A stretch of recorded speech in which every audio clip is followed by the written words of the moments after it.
Alrighty, and today we have Ezra Firestone. He's gonna walk us through creating a merchandising calendar. And if you're an e-commerce brand who doesn't have one yet, no judgment, we're gonna fix that today. So Ezra, would you like to say hello and kick this off? All right. Ladies and gentlemen, here we go. We got a lot to cover. I'm very excited to be here on behalf of Omnisend, and I'm going to answer your questions at the end. So if you have questions, write them down because I will answer them for you. So on behalf of Omnisend, it's really wonderful to be here. I think entrepreneurs are amazing people who do good things in the world, and I'm really grateful when you choose to spend some time with me and spend some time with Omnisend. We're going to do everything we can to make sure you get value because we think that the most valuable thing that you have is your time. So hopefully that you can leave this with some good information that you can use in your business. This is all stuff that I'm doing. I'm really grateful that you're here. This is my dad. He's also stoked that you're here. He's wearing my Zipify swag. We got to get him an Omnisend shirt instead of a Zipify shirt.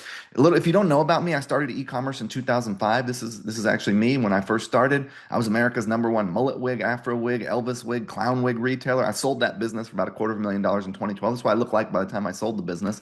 And I was Shopify's first professor at their e-commerce university back in 2013. I got a team of over 200 people across many, many brands.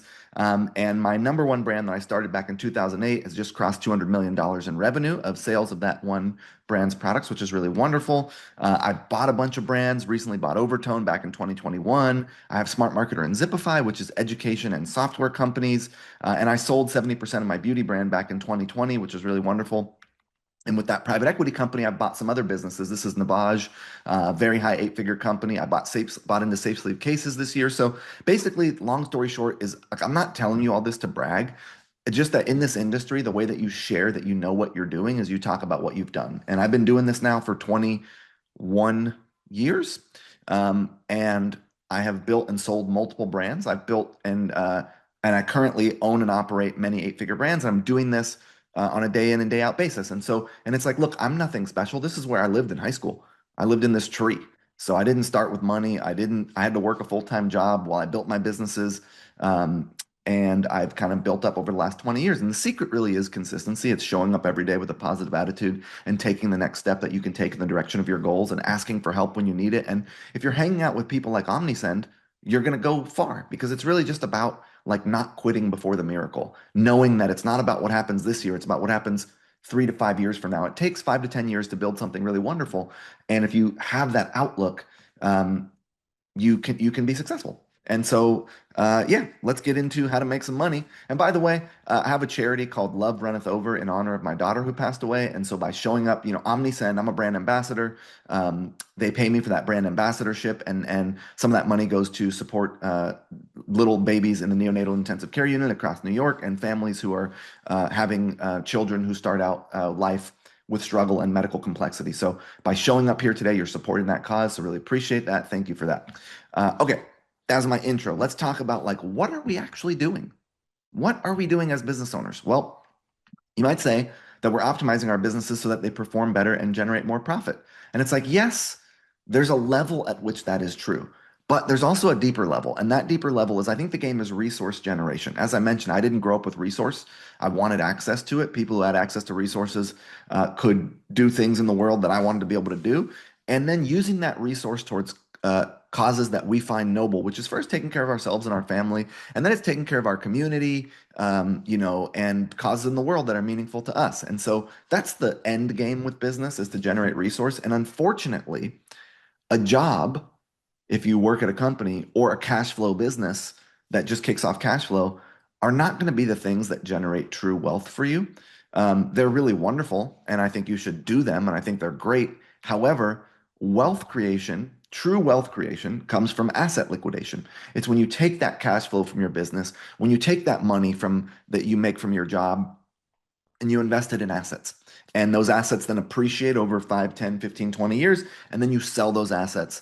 And that's when you make that's how you generate true wealth. Like private equity as a business model, which is the idea of investing in assets, businesses, whatever, real estate, and then supporting those assets and appreciating and then selling them, has outperformed every asset class, every business model for the last 40 years. And so if you think about the baby boomer generation, which is my parents' generation, now my parents were hippies, they lived on a commune, they didn't do this, but that generation, what they did was They took the money from their 401ks and their jobs, they invested it in real estate.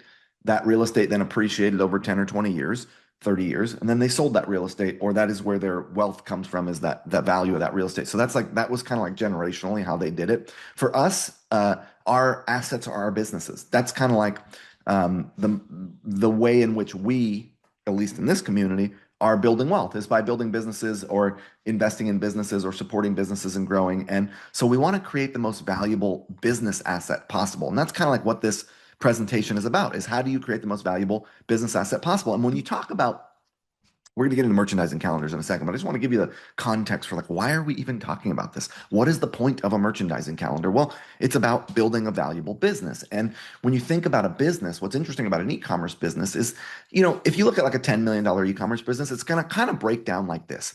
If you have 10 million in revenue, you're going to spend about 3 million on marketing. That's paid advertising and stuff like that. So that's like 30% of your business. You're going to spend, 1.5 million on like your salary and general and administrative expenses, kind of like your team and contractors and stuff. You're going to spend about 2.5 million on cost of goods, so buying the product that you're selling, and then you're going to have another 1.5 or 15% on overhead, which is things like, office supplies, and maybe you're losing money on shipping, and maybe there's insurance and other things that you need. So other overhead. So you're probably going to have about 15% profit usually in a business.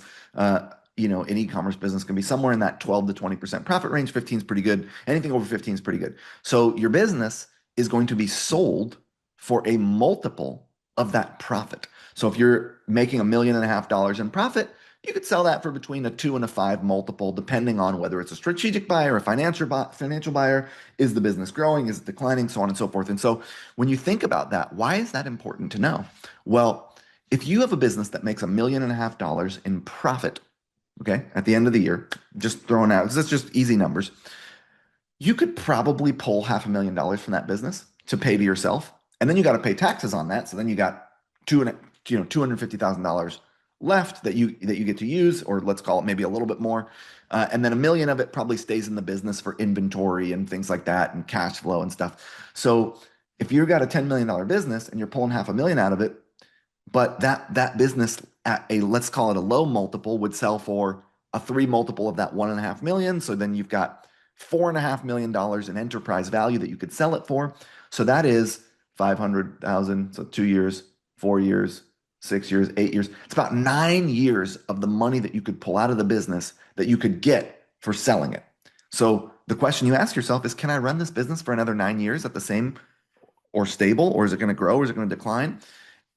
This is all to say that basically the idea with the business is build it to be as valuable as you can, create it as valuable as you can, run it for as long as feels good, leave a little meat on the bone, and then you sell it. And so if you could do one thing, if I could just do one thing for you to increase the numbers for your brand, to increase the value of your business, to generate more profit, because a business is worth a multiple of its profit, and the amount of profit it generates is indicative of what you can pull from it if the goal is to run it for cash flow and not sell it. Although I think you should be running every business to sell one day, because that is where the wealth will come from. You'll make 80% of the money you make from your business the day you sell it, not as you're operating it and pulling cash from it. So if you could do one thing to increase those numbers for your brand, it would be improve your email and SMS marketing. That's what it would be. Improve your lifecycle, retention, customer engagement marketing.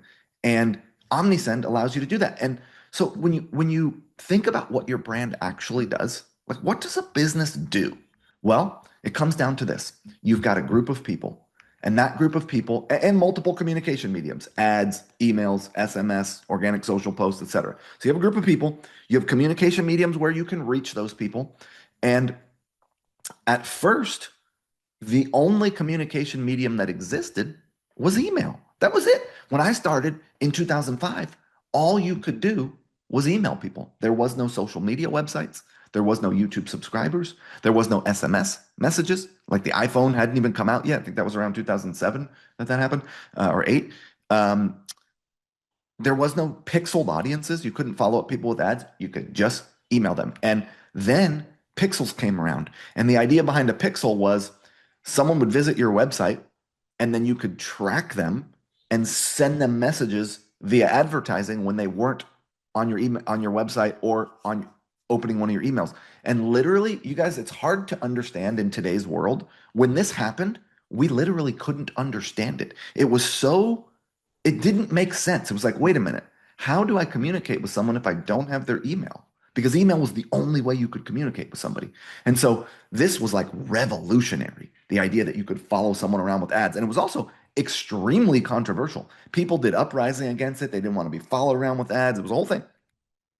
Now, those are still the big channels, email and ads. SMS has come as an extension of email because, websites, they went mobile. So basically, it was all laptops back in the day, and then mobile phones came around. And when mobile phones came around, um, along with that came SMS messages, and that became basically an extension of email marketing. It's the same concept and idea. We're going to talk about how it's different in a little bit and how to use it, but those are still the big ones. We do have additional channels, right? We've got desktop push notifications, we've got Facebook Messenger lists, we've got mobile push notifications, and of course, SMS came later. So these are the other communication channels that are really kind of like outside of ads and emails, ones that brands use. The downside is like, desktop push notifications are really annoying. People don't like them and they don't drive that much volume, although you can use them. Mobile push notifications are for much bigger brands that have mobile apps. Not every brand is going to create a mobile app and then push notifications to their, to the front of their announcement bar on people's phones. It's more of an advanced thing. I wouldn't recommend it until you get to, let's call it 25 million in revenue. So probably not going to be relevant. Facebook Messenger lists, I admittedly am or transparently, I should say, probably the first investor in this business, ManyChat. And it's been a wonderful investment for me. I advised them and supported them back when they launched, I want to say in 2015 or something. And so, yeah, I think this is a relevant medium. The downside of it, though, is it's not really something that you can follow up with people over time. It's more like they comment on your, Instagram ad, you send them a message, and then like it's hard, broadcasting. There's broadcasting rules where you can only broadcast in like 24 hours and stuff like that. Long story short, it is a good medium. It is one that you should probably be using, but it is not going to move the needle the way that optimizing email and SMS is. This is inside of Omnisend's SMS dashboard, building out an SMS flow that I sent out for my countdown to New Year's sale. This is just an example. This is one of my brand ambassadors. There's an image in there. So email and SMS are king and queen of revenue, and they should really account for 30 to 40% of your total sales. And if they're not accounting for 30 to 40% of the total revenue being driven to your store, you got work to do. And generally, as you can see here, the breakdown is probably going to be 70-30 between campaigns and automations. Campaigns are what we're going to be talking about today. Campaigns are manual broadcasts, things that you are doing statically one time, manually happening.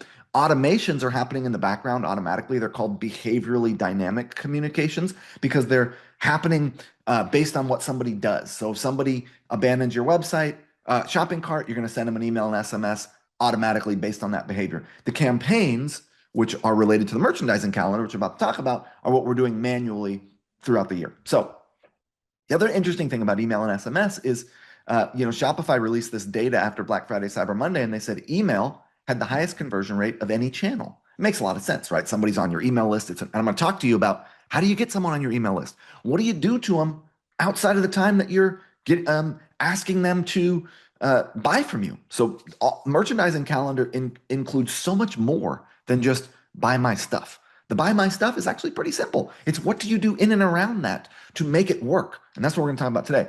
But just building the case for why we're doing this, well, what we want is when someone goes to our website that they buy from us. And email has the highest chance of that happening. If we can get someone's email address and we can email them, they're going to convert at a higher rate than if somebody searches our website or comes from search traffic, somebody goes directly to our website, or somebody comes from social media. Now, SMS is even crazier. SMS, this statistic says that SMS on the low end has 21% conversion rate, on the high end up to 40% conversion rate. I really dug into this narrative because I was like, man, my SMS conversion rates aren't that high. My SMS conversion rates are between 5 and 10%. Well, turns out that a lot of brands running SMS don't have large lists. And when you have a smaller list, your conversion rate is even higher. So I would say an 11 to 20% is probably like your average. But but SMS is like the highest converting outside of any other channel. And you can see email up there at that 4.29%, like you saw in the previous graph. So that is why we want to focus on email and SMS, because it has the best chance of getting someone to buy from us. Now let's look at the e-commerce ecosystem. How does this work? And I'm going to show you how people get on the list, and then I'm going to talk to you about what do we do? How do we build the calendar out so that it works in a good way? So this is kind of the high level e-commerce ecosystem. So first is we have our traffic, right? Which is all the sources of visibility that we're sending to our website and our landing pages. That visibility goes out to our homepage, our blog pages, our collection pages, our landing pages, our offer pages, to content and things like that. When somebody's on our website, before they buy, we pop up an Omnisend. Hey, you want to join our list and get a discount, get 10% off, get whatever. And then they join our pre-purchase email sequence. From our pre-purchase email sequence, we're trying to send them back to our shopping cart, send them back to our product pages, etc. Then at a certain point, they add a product to the shopping cart, but they don't yet buy, right? They add a product to the shopping cart, they haven't yet purchased. And at that point, they go on to our cart abandonment sequence, which is going to have emails and SMSs sending them back to the products in the shopping cart. After they purchase, they go on to our post-purchase automation sequence. These are automations that are happening dynamically, where we're, sending them pre-arrival emails to build excitement, where we're sending them social promotions and different offers and content and upsells and cross-sells, and sending them back to our blog and to our more information pages and our product pages. And then, of course, there's the behaviorally dynamic sequences that happen, like called winbacks, where basically someone bought once and they were on our post-purchase sequence. They saw our sale events that are happening in our merchandising calendar. They saw our advertisements. They still didn't buy. It's been 60 days. So then we run an email and SMS sequence that's dynamically trying to win them back, saying, hey, you haven't bought, it's been 60 days. You haven't got, we haven't seen you in a while. Here's an incentive and a deadline, 15% off, only 3 days to buy from us. And then, of course, we have our content marketing and our merchandising calendar, which is our content amplification, branding, and selling. And that's what we're going to talk about today. Before we get into that, how does someone actually join our list? Well, the first way is we have a site-wide email opt-in, which is in our header, it's in our navigation on mobile, it's in our footer, and it basically just saying, hey, join our club, get a discount, sign up. So we have that. Everybody's got that. Good thing to have. And I put that on all of my landing pages, because the thing about e-commerce to remember is if someone is not on a product page, there's only 2 goals ever. You only have 2 goals in any page, which is get them to view your products or get their information. That's it. Every email, every SMS, every page that isn't a sales page is designed to get their information or get them to look at your products, which is why when I run advertorials or pre-sale articles, at the top of it, I have a sticky header. You can see it on mobile and desktop here. That as you're scrolling, it's got 2 big buttons that are like, do you want to join our email list or do you want to check out our products? And you'll get a lot more people on your list, about 30% more people on your list. If you do the sticky header, you can build this in Zipify Pages, my landing page builder.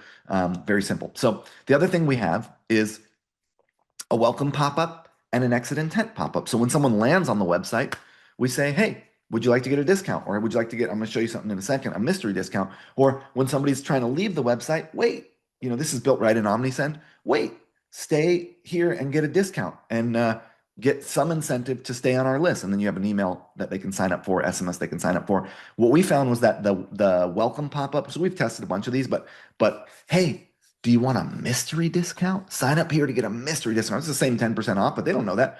To them, it's a mystery, and that it's human psychology. They're more likely to be interested when it's like, I'm going to win a prize here. And you can vary it, but we do a 10% discount. So that works better for the welcome pop-up. We have page-specific pop-ups as well that you can do inside of Omnisend, where it's like, hey, because you're on this offer page, in this case is a top of funnel offer, trying to get someone to buy our stuff. It's a 2 for 20 sample kit. We have a free gift that they get if they buy the sample kit, and then you can also do the 3-step with SMS. Enter your email address, enter your phone number, and then you get all of it. So those are the main ways people get on your list. Another way is we run social contests to ads, emails, organic social posts. I'm going to show these in a minute to get people on our list. And these work really, really well to get people to join. So, and this is part of our merchandising calendar we're going to talk about, is running social contests, product launches. You wouldn't think that product launches are a way to get people on your email list. They are. You're getting people to sign up to be a part of the product launch. So I'll talk to you about that in a second. That works really well. And then content lead generation. In fact, nobody does this. Nobody does lead generation, but we do. We have ads that go to opt-in pages that then lead to pre-sale engagement advertorials that sell our products that then put you on an Omnisend email and SMS list to follow up with you. So I'd say about 5% of your advertising should be running, and we'll talk about this in a second, to build email audiences.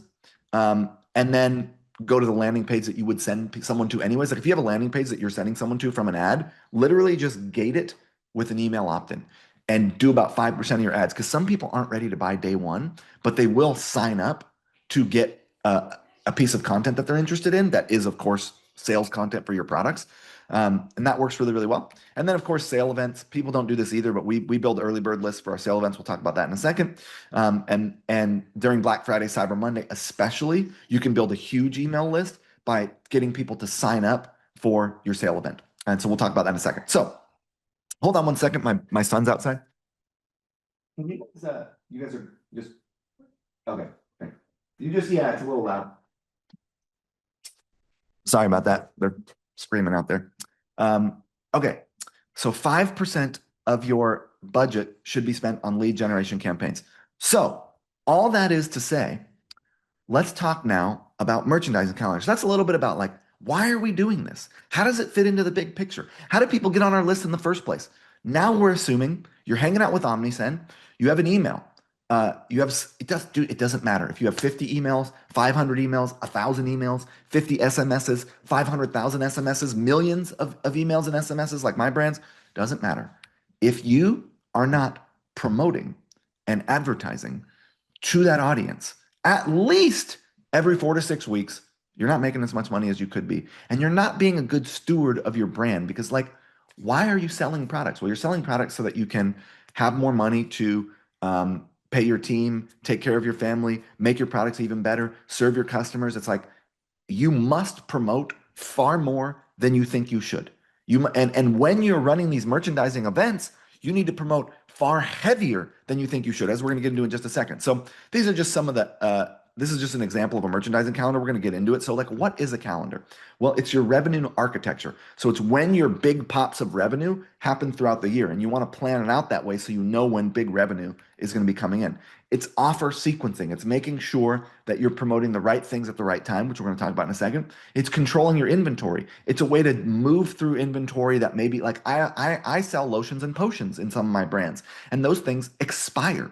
And when your products expire, you can't sell them anymore. Or, so we'll use those as free gifts with purchase. Or it's, inventory that you have really high margins on. So we're going to talk about in just a second. So you want to move through that. So it's like using it, merchandising calendars should fit with the amount of inventory you have, the kind of inventory that you have. And then it's your story framework, as we're going to talk about. It's not random email blasts. It's not, hey, what should we promote now? It's not chasing only holidays, and it's not super heavy constant discounting. Now, when it fails is when you do too many promos, when you don't warm people up before the promo, when you don't recover afterwards and build some affinity and engagement after you do a promo, and when you're not doing it across all channels, as we're going to talk about, and when you ignore your inventory, your supply chain, and so you're not promoting the right things at the right time, things that you have too much inventory of, things that have high margins that you want to move through, things that are going to expire, things that are maybe scratched and dented or have old packaging. You got to align your merchandising calendar, and you're going to pivot as you're going. You're going to be like, oh, we need to make a little extra money this month. Let's offer a free gift with purchase. Let's sell this one at a discount. I'm talking about how to merchandise in a second. So the way every promotion should happen is you warm people up, and we're going to talk about how to do this. Then you run your conversion promoting. Then you basically warm them down, where you recover that engagement through not selling. So this is what it should look like in a year. You should have 4 to 6 major campaigns, and those are big, giant sale events. Let's call it 3 to 9 day events where you are merchandising, discounting, promoting. And we're going to talk about how you do that in a good way. And you could keep in mind, Black Friday, Cyber Monday is going to start at Prime Day in October, basically, end of October, Prime Day, and go all the way through December 31st. I'm going to show you what that looks like in a second. So the last 2 months of the year are out with holiday. You're doing, and I'm going to show you how that breaks down. But this is really in 10 months, in basically January through October, you should have, 5-ish, one every 2 months. You could have a little more, but we're talking about micro offers in a second. It's better to do 5 majors and then a bunch of micro offers. 6 to 10 micro offers, which is basically a micro offer once a month. At my scale, I'm doing a micro offer twice a month. I'm going to show you what these look like in just a second. I'm doing 4 to 6 majors. I'm doing 6 to 10 micros. If you're a good e-commerce brand, you want your brand to keep growing, you need to launch product. You must launch product. If you're not launching product, which gives you things to upsell and cross-sell to your audience that you already have, gives you things to sell on the front end, to test new front-end funnels, build front-end acquisition funnels around ads, landing pages, pre-sell articles, etc. Your growth is going to plateau and decline, because every business looks like this. It goes up, it plateaus, it declines. Every business does this. And the question is, how do you stay on the up curve for as long as you can? If you've plateaued, how do you go on an up curve again instead of a down curve?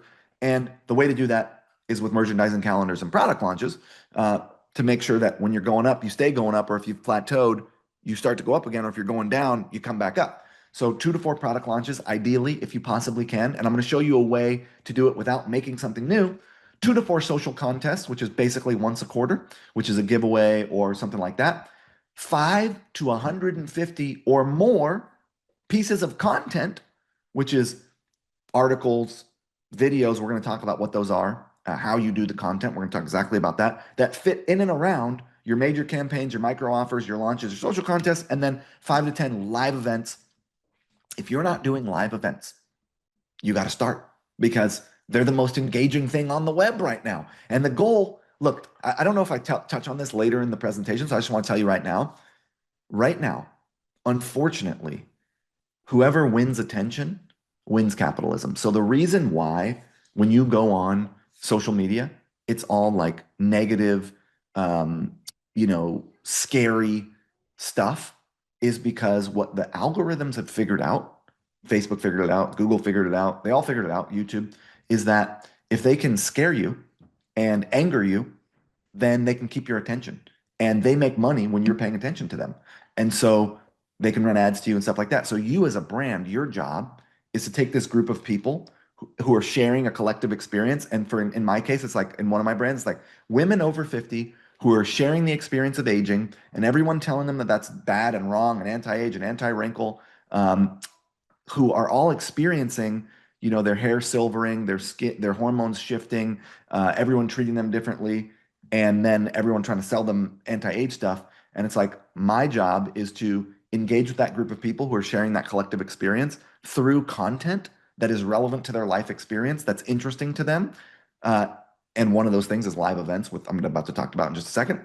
And then offer them solutions to the problems that they face, which in my case is like, hey,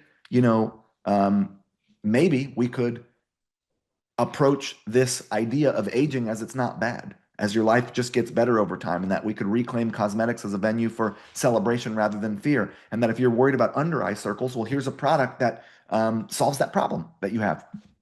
And so it's like, you have a group of people sharing a collective experience. Your job is to engage with them through content, win their attention, keep their attention, build relationship and engagement and intimacy and connection with them, and then offer them solutions to the problems that they face, which are your products. One wonderful way to do that is through influencer or ambassador or paid creator. And I'm going to talk about the 3 differences there: live events. And those live events are Facebook Lives, Instagram Lives, TikTok Lives, where somebody is on telling a story, showing, I do like people, hey, come live and we're going to dye this person's hair and it's going to look a certain way, and you can learn how to dye your hair that way. One of my brands is hair dye, right? So that's another thing that adds to your merchandising calendar that's very effective, that isn't direct selling, but it's live selling, because on that live, you are then selling the stuff. Hey, check it out. You can get this at a discount today. So these are the things these are the big blocks are the major campaigns. The little rocks are the micro offers, the social contests, the launches, and the live events. And then the tiny sand and pebbles that go in and around that, is the 50 to 150 pieces of content. So when I say 50 pieces of content, what that means is literally one piece of content a week that isn't something for sale. It's just value add educational content. I'm going to show you exactly what these are. And by the way, with the invention of Chat GPT and AI, it's so easy to make this content because the AI can write it. And I'll talk to you about that. Remind me at the end. Ask me the question about how do I get AI to write my stuff to where it sounds like my brand. So moving on. What are your big blocks? For some of my brands, those big blocks are like Valentine's Day, Mother's Day, summer Amazon Prime Day, Memorial Day, 4th of July, back to school, Prime Fall Sale, Black Friday, Cyber Monday. These are just examples of what, like for my skincare brand, I anchor it around Valentine's Day. I anchor it around Mother's Day. I anchor it around, 4th of July, Memorial Day, kind of fall. I anchor it around Black Friday, Cyber Monday. So these are going to be where my big static promotions happen. And those big static promotions are going to be multi-day events, 3 days to 9 days. They're going to have a clear start and a clear end date. And I'm going to warm people up with content. I'm going to show you examples of this. I'm going to really try to convert them, and then I'm going to recover at the very end. So this is kind of like what that looks like with these big blocks, and we'll walk through them. And here's an example of like the 4th of July sale for my company, Safe Sleeve. Safe Sleeve, when I bought into this company, didn't do any content. All they did was 5 or 6 big sales a year, and that was all they did from email and SMS. I moved them to Omnisend. Here you can see this is one sort of warm-up email on July 1st, and then an email on July 2nd, email on July 3rd, email on July 4th, email on July 5th, and then 2 emails on July 6th. So this is kind of like, this brand doesn't do quite as much promoting as some of my other brands. So we just did kind of 1 email a day for 6 days, and then this doesn't show the SMSs that happened also, but we did an SMS on the 2nd day and an SMS on the last day. So it's kind of like a 1-1-1-1-1-3. But this is an example of a static event. Here's another example for like a more established brand. You can see I warmed them up. This is also Safe Sleep, but it was like a little bit later in the year. We built up a little bit more content at this point, engagement with the audience. We've moved them to Omnisend. So I did 2 warm-up emails. Then I did 1 email, then 2, then 1, then 2, then 4. And that was 3 emails and SMS on the last day. I'm going to give you some examples of how to structure these, but you just get the idea. It has a start, it has an end, and we open with some warm-up content, we push really hard, and then we close really hard. And then what it doesn't show here is then the next couple days after that, before I did anything else, I'd be sending value-add educational content. So those are your big events. Now let's look at what is a micro offer. Because people don't do enough micro offers, and micro offers really support the revenue that you generate in your merchandising calendar. A micro offer is a 1 to at max 3-day sophisticated merchandising, very incentivized, deadline heavy event. So what does that mean? Well, the merchandising is sophisticated, meaning it's not just get 15% off our whole store. No, it's like in this case, here's 15% off a particular bundle. You got to buy 2 products to get 15% off, and you can only get it for this weekend. So it was over a Saturday and Sunday, and it's because it's National Shampoo Week, right? So we're doing a micro offer around a particular relevant, timely event of the year of something that's going on. It's a discount on a bundle, and you get it. And we would send, in this case, probably 3 emails day 1 and 3 emails and SMS day 2. So we push really hard, 2-day promo. Here's an example of a 3-day. Hey, for the next 72 hours, when you purchase any Boomstick Trio, you get this other product, one of these other 2 products at 35% off. So it's a buy one, and it's not even a buy one, get one. Buy one, get one is amazing. Best BOGO, free gift with purchase, literally the best merchandising you can. There is no better merchandising. There is no merchandising that works better in e-commerce than a BOGO, than a free gift with purchase. Then buy this and get that. We like to do half BOGOs where we still make a little profit, where it's kind of like, hey, buy this thing and get one of these other ones 35% off. So this would be over the course of 3 days. And look, not every one of these emails, I'm going to show you the structure of an email in a second. Not every one of these emails is HTML. Here's an example of, hey, $10 off. This was a 1-day, get a $10 coupon to our store. And we sent this via just a straight email, straight text. Here's an example, free gift with purchase. When you buy any Boomstick Trio today, you get, this is just a straight BOGO, 1 day only, right? Today only, micro offer, free gift with purchase, 3 emails, 1 SMS, get a free 2-ounce, $29 Boom Silk. So, hey, we're going to give you $29 of product for free when you purchase other product. Hey, here's 10% off, here's $10 off offer. And then this is an example of doing a product launch. So those are micro offers. I can give you a million examples of micro offers, but like I said, we do a minimum essentially in our business. We do at least one micro offer a month, if not two. We do that much merchandising where we're doing like 1 to 2 micro offers a month. Now, of course, we got a much larger list and we have segments, not every micro offer runs to every segment. So it's not like it's just blasting the whole list with these things. But a way to do a product launch without necessarily launching a product is when one goes out of stock. So for example, Boom Awaken went out of stock for a couple weeks. So then we did a whole product launch around Boom Awaken coming out. Hey, here's how you use it. This is what's in it. This is why it's good. This is one of our ambassadors who used it, and this is the benefits they got from it. Here's the story around it. Didn't even give a discount, just ran a straight product launch. And these micro offers and product launches, they need to go to sale pages, not to PDPs, to pages that explain what the micro offer is. This was one built in Zipify Pages. This is just an example of it. It's already unpublished, so doesn't look the way it would look if it was live, but you can see very simple page. I have a landing page builder called Zipify Pages. You can build all these things. Super simple, explains what the offer is at the top. Hey, you get 20% off or 10% off. Here's the products you can buy. Hey, this is that bundle that you're getting. It's a $90 bundle, but you get it for $35, $90 worth of products for $35 today only, micro offer. In this case, we were moving through inventory that was expiring. We had to move it. So we gave an extremely steep discount, one where we still were profitable. Hey, here's a micro offer where you can get, choose between a couple bundles. You can get this free gift when you purchase this bundle today, $25 value. You get it for free when you purchase. We do a lot of these micro offers. They'll have sales videos of ambassadors at the top of the page talking about what the product is and how they get it and how they use it. And then it'll have the offers down the page. All these built in Zipify Pages, but every one of these micro offers and every one of your macro main merchandising events should be going to a sale page, even if you're a multi-SKU e-commerce store with hundreds or thousands of SKUs. And I'm going to show you how that works in just a second, because I have many brands like SafeSleep, for example, like Overtone, for example, that have over 1,000 SKUs. So this is showing you, this was Q1 of 2024. So giveaway, major promotion, so big block, influencer event, major promotion again for Valentine's Day. We did two. This is like closer than I would usually do. Micro offer, product launch, micro offer, influencer live event, major offer. So that's just Q1.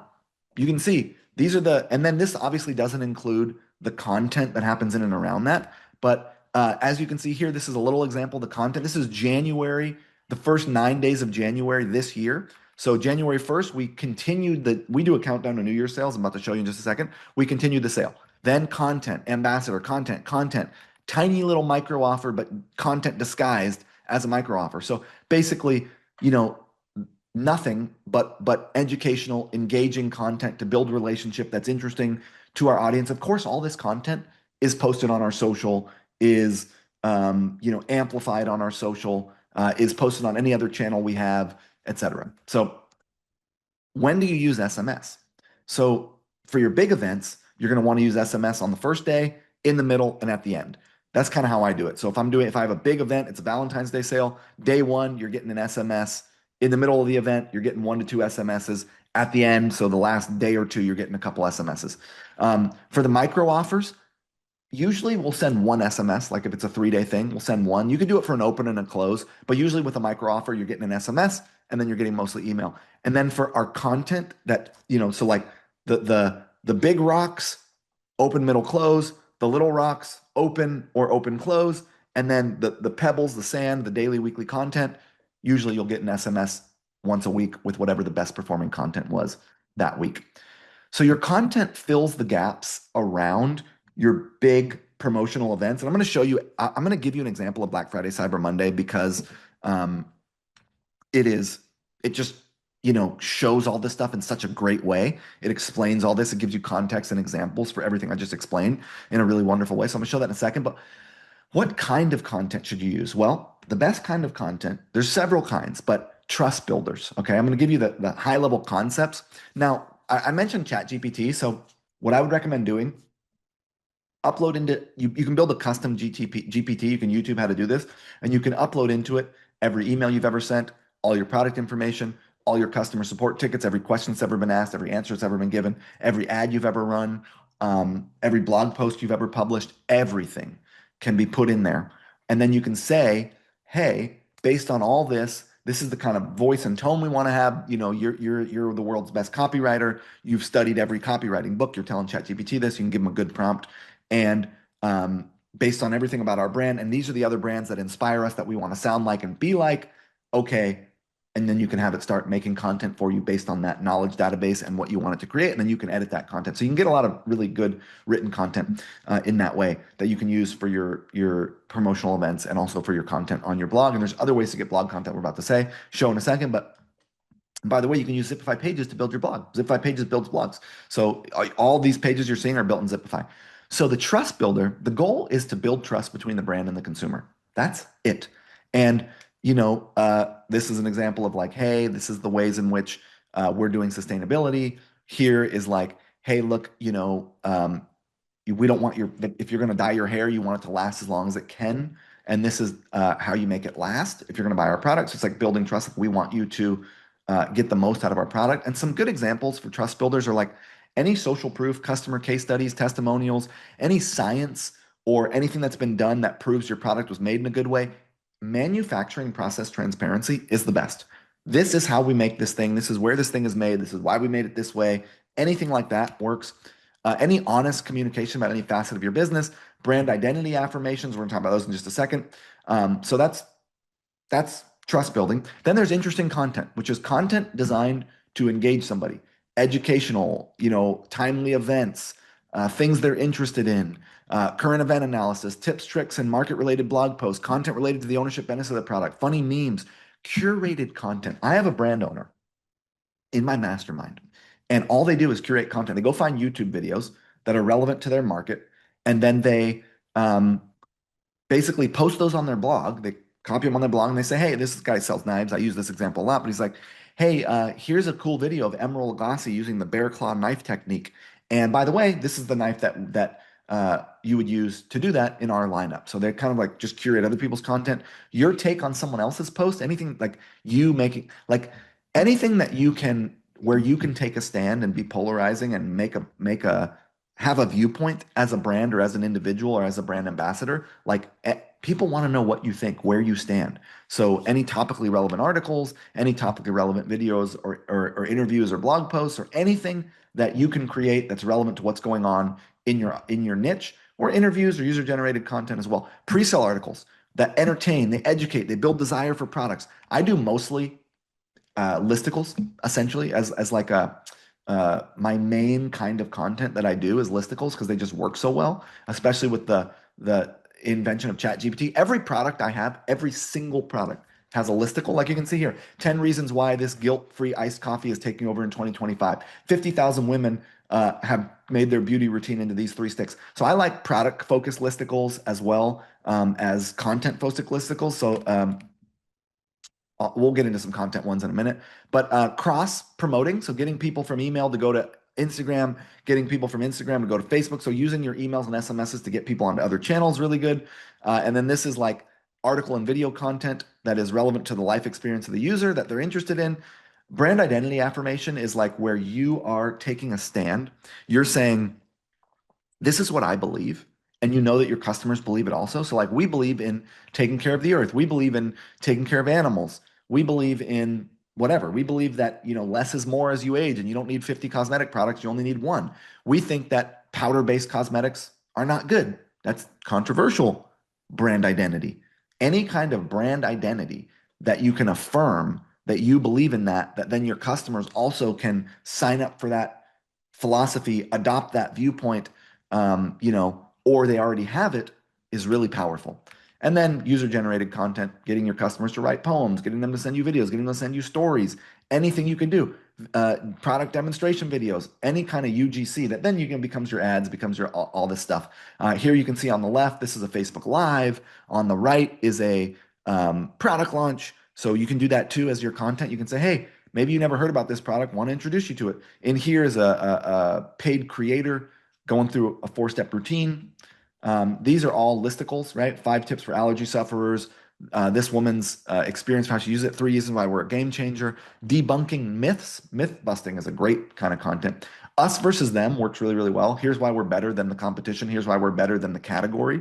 And I do this in all of my ads as well. You can see, hey, this is why we're better than a normal phone case. So gift guides, how-tos, social media roundups, customer testimonials, tips, tricks, and listicles, sneak peeks, and founder videos.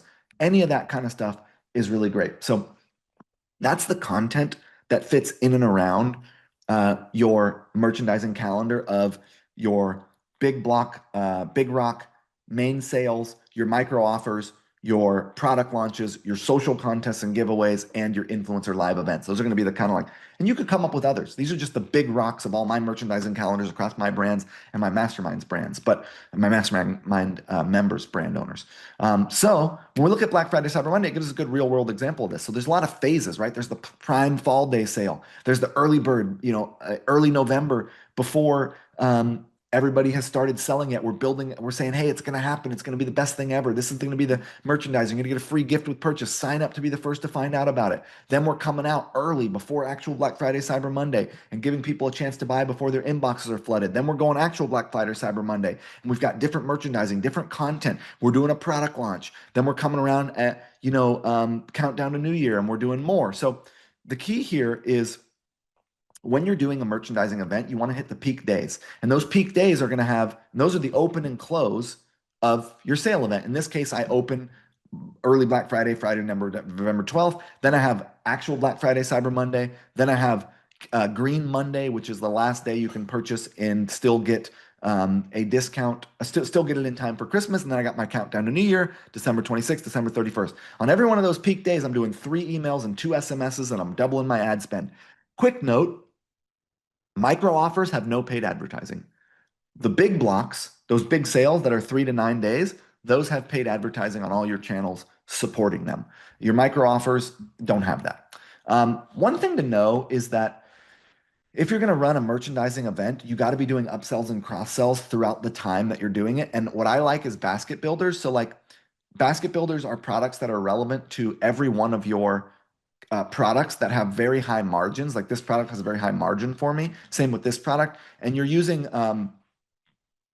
one-click upsell, which is my app or some other app to do pre-purchase, while they're checking out, on the product page, during the shopping cart, post-purchase upsells and cross-sells. What we find is that we also bundle our basket builders together. So when you're dyeing your hair, you're going to need a brush, you're going to need a bowl, you're going to need a cape, you're going to need a scrunchie, you're going to need hair clips. So we put all those together. We take our basket builders, put them together in a bundle, and that bundle has a very high conversion rate and a very high profit margin. And what we actually find with one-click upsells, when someone clicks add to cart and you pop up the modal, having between 2 and 5 offers that they can choose from increases your conversion rate much more than having just one.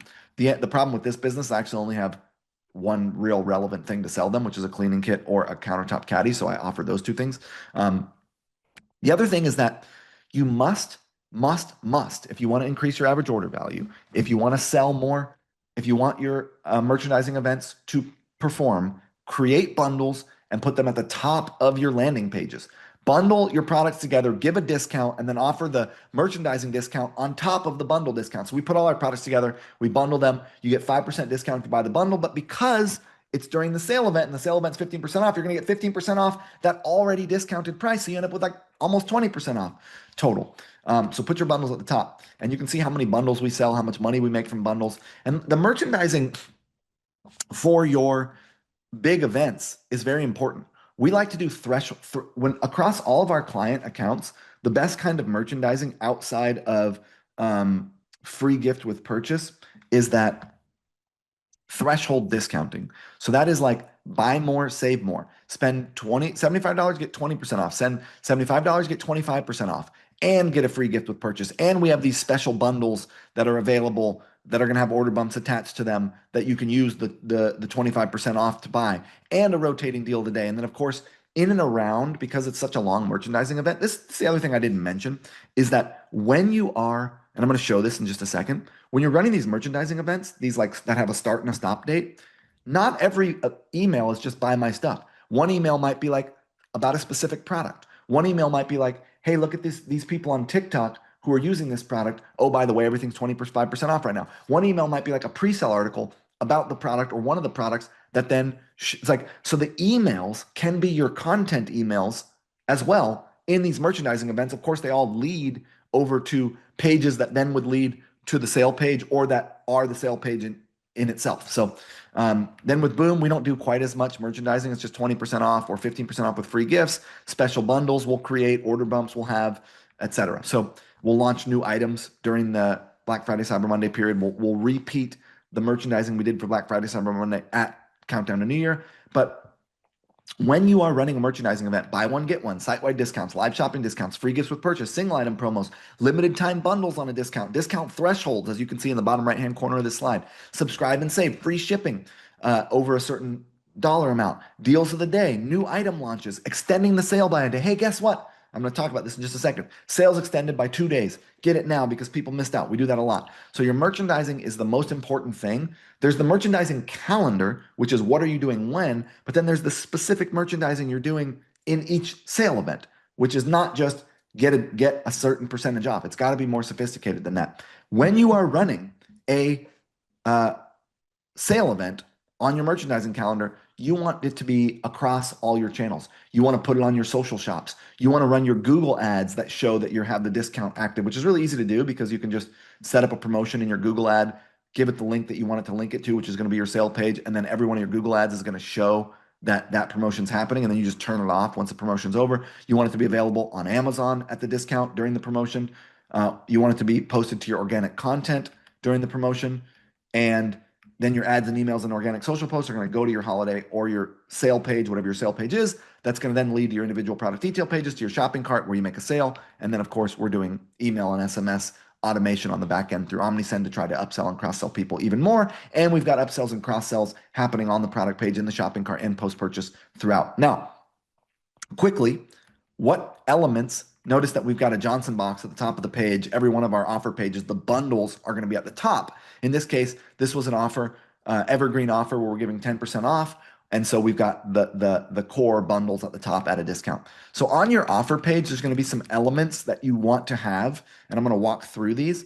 But for your micro offers and for your non-Black Friday, Cyber Monday events, you can still have these elements, and I'll just explain it. So you've got a hero banner at the top of the page that explains what the thing is. You've got a Johnson box for your most popular or successful bundle. You've got Johnson boxes throughout the page that are happening. And I'll just explain these things real quick. So you've got a rotating hero. So if it's a multi-day event with different things happening, like Black Friday, Cyber Monday, maybe you're talking about Black Friday, Cyber Monday at the top of the page. Maybe you're talking about, a countdown to New Year's. So the hero might rotate. Johnson box at the top of the page will rotate with what you're promoting. Countdown timer to give the deadline. A 3-column on desktop layout where 3 products are visible on desktop, and a 2-column on mobile, which we'll see in just a second. Only 2 products visible on mobile. Bundles, product highlights, badging. So that's text overlay, showing an image overlay, showing new item, bestseller, etc. Unique selling propositions and ownership benefit statements in text underneath the products. Social proof on hover, your stars, how many stars it has with the discount and the call to action, and a guarantee and a bestseller carousel, which we'll talk about in just a second. So you can see all those elements. You can see that on our actual PDPs, we're going to have buy more, save more. Our Johnson boxes, our buy boxes are going to have add to carts, money back guarantees, unique selling propositions in image format, etc.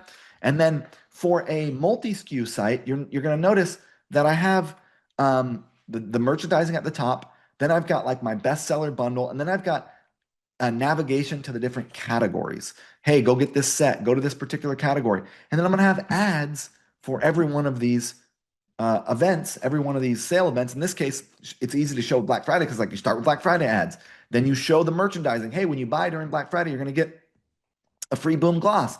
And then you show the Cyber Monday ads. And then you show that you're running a product launch. And then you got your countdown to New Year's ads. So every sale event is going to have ads that you're running. And the best way to do ads, take your best ad of the year, so whatever the video or image is, and just stick a badge on it that says 15% off right now, or whatever the merchandising is, and run that. So you can use your same ads. You can just modify them with overlay. Partnership ads are the best kind of ads you can run. So if you can get paid creators, which is really easy to do, and if you ask me during the Q&A, I can show you something really cool that people don't know about, to to run the ads from their ad account, where they're partnered with your ad account. That works really well. Authority ads, where it's any type of authority, a doctor, a lawyer, a nurse, a firefighter, anyone who's got authority in your niche, a professional, work really, really well. And then use case and avatar based ads. So like ads that are based around certain use cases. Hey, do you have sinus issues? Hey, do you mow your lawn and then get itchy face? That kind of thing. So it's like, hey, are you a singer, actor, or podcaster and want your voice to be clearer? So whatever the actual use case is. Okay, we're about to be done in 10, 15 minutes, and then we'll get into Q&A. But quickly, I want to go through my proven layout of how you lay out an email. This is what you're going to want. These are just some emails that we send out of Omnisend. I like to have a branded tagline and a header at the top of my emails. Really small, just has my tagline. It's like, hey, finger licking good. I'm loving it. Bounty, the quicker picker upper. Whatever. These brands have taglines because taglines work. Your tagline should explain who you are, why you are, and what you do in one sentence. And I like to put this at the top of my emails with my logo to remind people. A lot of brands just put their logo at the top of email. That works too. Image and GIF calls to action. Some people are only going to click images, so you got to have them in there. And GIFs you want to use sparingly because they have high load, but they get a higher click-through rate than images, so we use them a lot. Button call to action. Some people are going to click the buttons. You want to make sure you have buttons in your emails, not just images. Body copy. You're always going to want to open with like an image and then have some copy because some people are just going to read that headline and subheadline. Links. Some people look, some people watch. So it's like some people click the button, some people click the image, some people click the link. We're always going to have all three kinds of calls to action in our emails. Similar content carousel. When you're sending content, have a carousel at the bottom of your top 3 most popular pieces of content ever. That's like, hey, maybe you'd be interested in this. And you get a lot of clicks on that for people who aren't interested in the content that you had in that particular email. PS promos. So if you're running a promo and you're sending a piece of content, you can say, hey, PS, there's a promo happening. So we do that a lot in our emails. Link to your store, social icons, contact bar, snail mail address, all this really easy to build inside of Omnisend. We put all this in the footer of our email, get a lot of engagement. And then we have a reminder paragraph and a value proposition about who we are and what our brand is. What we found is about 100% discounting, decreasing in our unsubscribe rate when we added this, which is, hey, thank you so much. We strive to do a really good job. And as a reminder, here's all the cool things you're going to get when you're subscribed. By the way, you can update your preferences so you don't get as many emails. And if you want to unsubscribe, you can click here. And so you remind people why they're on your email list in the first place, increases the number of people that decreases the number of people that unsubscribe. And of course, with SMS, listen, images are going to perform better, but they're more expensive. So I'd say about half our SMSs that we send out have images and half don't. It's really about how much do we want to click, how much do we want to say, how much do we want to promote at that particular time, or are we just trying to get some educational content or whatever. 4, your big rock static events. The 5 to 9 day double down is a great starting place. So 5 to 9 days is basically, Monday through Friday or Monday through Tuesday or Tuesday through Tuesday. So it's like two communications, an email or an SMS, 2 emails or 1 email, 1 SMS every day for 5 days, maybe 3 on the last day. Well, what we like to do is we'll do that and then we won't communicate over the weekend. And then we'll say, hey, Monday, Tuesday, last chance, and we'll extend it. That's how you get to 9 days. That's a great way to do it.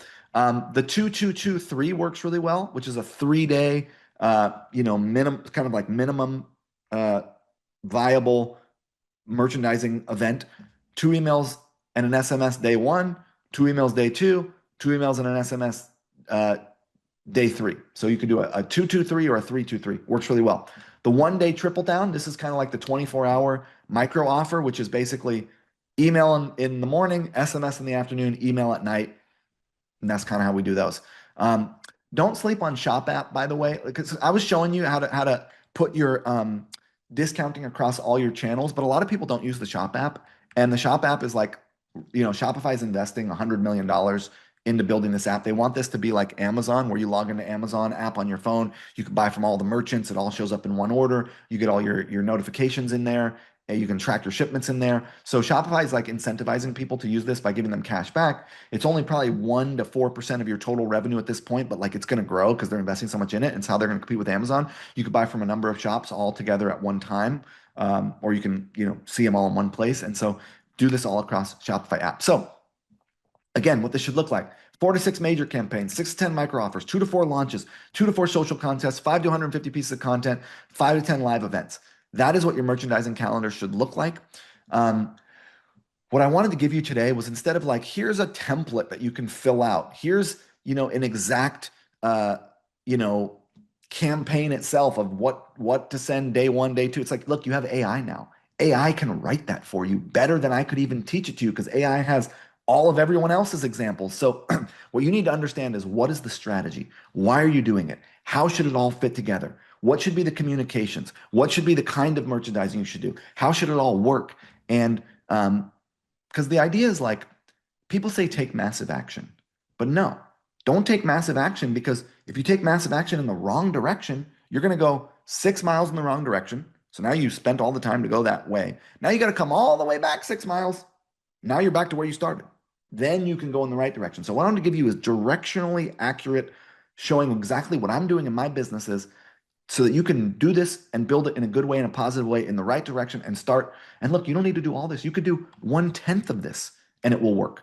But you want to build your way up to doing all of these things. You will make a lot more money from your audience if you are engaging it with more than just buy my stuff, and doing good content in and around your merchandising event, doing micro offers, doing launches, doing live events, doing giveaways. And I have trainings on how to do those in depth, technically and tactically, if you're interested in that. And now I will switch to Q&A. Well, we're going to do a giveaway, but I just wanted to say if you're not already on Omnisend, you can get 3 months at 35% off by going to omnisend.com/Ezra. Big fan of Omnisend. Check them out. And yeah, with that, I think we'll jump to the giveaway.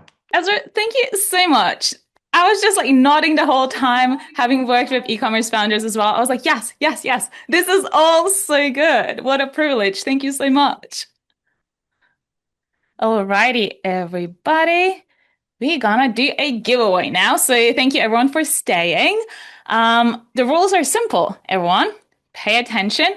I'm gonna ask you a question, and whoever gets it right first will get the 30-minute coaching session with John Grimshaw, who's the CMO at Smart Marketer. Alrighty? Okay. The question is, if you want to increase your basket profits or average order value, what should you introduce? Alrighty, we definitely have a winner. Our customer support team will get in touch with you to ask for your email address, and we will be in touch with all the information. Well done. Yeah, everybody said bundles. Everybody got it right. It's great. Amazing. Well So does done, somebody on everybody. the CS team want to read the questions off to me, or how do you want to do it? I'll read out the questions to you. You answered most of them as we went along. So yeah, one of the main questions that I've seen, and I think is really relevant to everyone, is so you spoke about SMS, email, and all the other things. How do we not overwhelm people? Because I've seen concerns in the chat being like, will they not unsubscribe if I keep sending them those emails? So what's interesting is that the average adult gets about 300 emails a day. And so they're really not seeing your emails anyways, which is why you should actually send more. Email as a medium it's why Google and Apple introduced the tabs, primary, promotions, social, etc. So it turns out that no, you're not overwhelmed. Are people overwhelmed by the amount of content they're receiving? Yes. Um, is that a problem you're going to solve? No. Are you going to piss them off by sending more? No, because they're not seeing most of what you send anyways because it's getting buried, which is why actually you need to email and SMS probably about 3 times more than you think you do just to achieve the result you want to achieve. And if you're sending good content that's value add, it's why the 50 to 150 pieces of educational content or curated content or memes or funny stuff or stuff they're interested in is so important to make all this work because then when you do go to sell, they know you, like you, trust you. So, I mean, look, SafeSleeve, before I joined, was only doing, 10, 15% of their revenue from email, but they didn't have a crazy unsubscribe rate. They didn't have a bad open rate. And all they were doing was sending sale emails 3 to 6 times a year. They were running sale events. And I have increased the number of emails exponentially. And we haven't seen a higher unsubscribe rate. We've seen a higher engagement rate. We've seen more revenue from email, and we've seen more effective sales. So it's like it's like a it's like lifting weights. The more you do, the better it gets. Amazing. Thank you so much. We had a question. Uh, any advice for subscription brands? Because we spoke about single items, and if you're running a subscription brand, usually your bundles are already discounted at any strategy tips here. You only sell subscriptions, basically? Yes. How should promotions be structured if I have products with subscription? Because subscription products already have some discount. Well, I guess the question is, because in that case, you'd be segmenting your promotions. So there's there's two ways to think about this. The people who are already subscribed, those people you're going to be doing things like looking at when the natural, like, oh, people fall off between month 3 and month 4. So at the end of month 3, I'm going to say, hey, in month 4, you're going to get this free gift with your subscription. And that way you can increase the number of people who stick from month 3 to month 4. So there's ways to like retain subscribers longer through merchandising and promoting. If you're what you're trying to sell somebody in your promotions is a subscription product that's already discounted that you don't want to discount further, use content, use education, send them to the subscription page that already has a discount on it. Have some kind of, hey, for month 1 you get an even bigger discount. Hey, you get this free gift. Like you can incentivize to get them to sign up for the subscription if what you're doing is only selling subscriptions by discounting the first month, by offering a free gift, by giving some kind of other value, or just by promoting really well and promoting to the subscription. Look, we do like, you know what's interesting about One Click Upsell, the application? We've made Shopify merchants. So our one little app has made Shopify merchants over $1 billion in upsell revenue. So that's insane. I'm just some guy off a couch, and I generated over $1 billion in upsell revenue across tens of thousands of Shopify stores on behalf of merchants. Half of that revenue this last year came from pre-purchase upsells before you check out. 80% of those have no discount. You don't need to discount. I recommend discounting. I recommend offering incentives. I recommend having deadlines. I recommend wrapping your products in good offers. People confuse product and offer. They think their product is an offer. No, your product's a product. The offer is what wraps the product. The offer is the risk reversal. Is there a money back guarantee? The offer is the incentive. Why should I buy it now? Why should I buy it today? The offer is the additional benefits that you get when you purchase. Free gift with purchase, free download, whatever coaching. The offer is so on and so forth. So it's like you got to wrap your products in good offers. Awesome. And do you have any advice for higher end brands? Because there's concern about continuously having offers for those more pricier items and other things. I mean, there is this um, there is this idea in our industry that if you discount, you're going to damage the reputation of your brand. It's like, yeah, if you go J.C. Penney and you offer 65% off every day of the week, you're going to discount, you're going to damage the brand. If you run 4 to 6 major campaigns and 6 to 10 micro offers, you're definitely not going to damage your brand. You're only going to generate more sales. So if you got this idea that nobody is paying attention to you, I'm sorry, that's the case. Nobody cares, and nobody's listening, and nobody's paying attention 99.9% of the time. They're not thinking about you and your brand. And the one moment they are thinking about you and their brand, they're delighted that you made them a compelling offer. They don't remember you. Amazing. Sadly. Totally agree with that. Fantastic. One last question, because if you're running so many campaigns, there's so much content. There was a question about photo shoots. There are many photos about like UGC content and product photos. And, it's expensive and AI is not quite there yet, or maybe not be accessible to those brands. AI is there. Do you have any AI is there. recommendations? Yeah, I'll show you. So I have this tool. It's called use thumbstop.ai. And it can make images for you on behalf of your brand. Use thumbstop.ai that you can use in your emails, SMS, organic social, so on and so forth. It's pretty incredible. But I would say, to answer that question, Your paid creators, influencers, and ambassadors are going to do a lot of the photo taking for you. If you already have product images and you have a halfway decent graphic designer with AI, it's like there's been an exponential leap literally in the last 6 months with Google just released what is it called? I can't remember what it's called, but Google released uh, a tool that is for brands. I got to look it up, but yeah, Google's Nano Banana is insane. Maybe it's called Pomeli. This person's saying, let's look it up. Sounds right. Yeah, Pomeli by Google Labs. Take a look at it real quick. Yeah, this is it. It's like AI is actually much better than you think.